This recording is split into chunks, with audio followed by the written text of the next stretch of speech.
আজকে আমরা দীর্ঘদিন পরে এই নন্দলালপুর ইউনিয়নে একটা প্রকাশ্য সমাবেশ করতেছি। এতে আপনার খুশি না বেজার?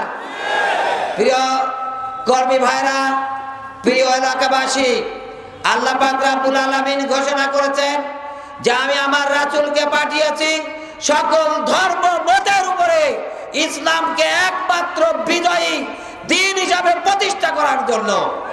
এতে কাফেরদের যদি গা জ্বালা ধরে তাতে কোনো আসা যায় না। আমরা 15 বছর কাফেরদের গা জ্বালা ধরার মধ্যেই ছিলাম, কিন্তু যারা আল্লাহর দ্বীন বিজয় করতে চায়, যারা আল্লাহর দ্বীন প্রতিষ্ঠিত করতে চায়, তারা কোনো কাফের মুশরিকদের চোখ রাঙানিকে ভয় পায় না। জামাত ইসলামী 15 বছর বাংলাদেশে কোনো চোখ রাঙানিকে ভয় পায় নাই।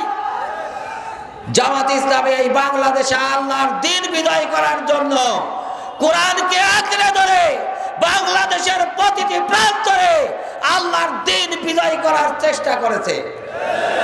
যারা জামাত ইসলামীকে নস্যাৎ করতে চেয়েছে, যারা বাংলাদেশের মুখ থেকে ইসলামকে চিরতরে ধ্বংস করতে চেয়েছে, মহান আল্লাহ তাদেরকে বাংলাদেশ থেকে অপমানজনকভাবে বিদায় করেছে। প্রিয় দেশবাসী, আমরা এদেশে আল্লাহর দ্বীন বিজয়ী করার জন্য, দ্বীন ইসলামকে বিজয়ী শক্তি হিসাবে বাংলাদেশে প্রতিষ্ঠিত করার জন্য জামাত ইসলামীর আন্দোলন। এই আন্দোলন করতে যে জেল, জুলুম, হত্যা কোনো কিছুকেই জামাত ইসলামী ভয় পায় না। আমরা পট পরিবর্তনের পরে যেটা লক্ষ্য করতেছি, আবার বাংলাদেশের বিরুদ্ধে গভীর ষড়যন্ত্র করা হচ্ছে।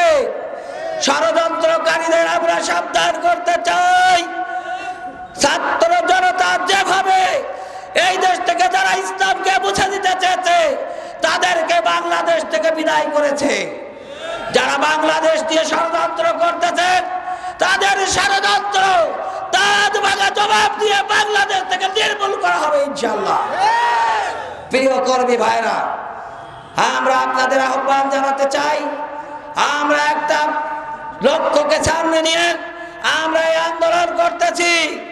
এই লক্ষ্য পৌঁছাতে পর্যন্ত আমাদের আন্দোলন থেমে থাকবে না ইনশাআল্লাহ। এই আন্দোলন করতে যে যদি জেল খাটতে হয় রাজি আছেন তো আপনারা?